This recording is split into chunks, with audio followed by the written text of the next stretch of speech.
مختصر سی بات کرتا ہے، حج و عمرے کا تھوڑا سا تعارف کرواتا ہے اور اس کے مقاصد کو واضح کرتا ہے کہ حج و عمرے کا مقصد کیا ہے۔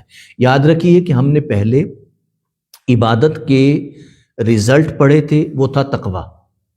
اسی طرح جب قرآن نماز کا ذکر کرتا ہے ساتھ ہی فرماتا ہے تقوی، پھر جیسے زکوٰۃ کا ذکر کرتا ہے فرماتا ہے تقوی، حج و عمرہ کا ذکر کرتا ہے فرماتا ہے تقوی، روزے کا ذکر کرتا ہے تو فرماتا ہے تقوی۔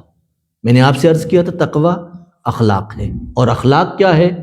بس 2 یا 3 چیزیں، انسان کی امانت و دیانت اور اس کی عدالت، یعنی عدل، اس کا انصاف، اس کا جو ہے، یہ دراصل اس کی اخلاق کی بنیاد ہے۔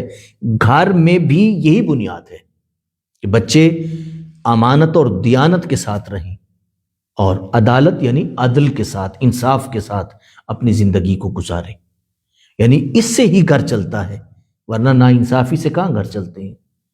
جب گھر نہیں چل سکتا تو معاشرے کیسے چلیں گے؟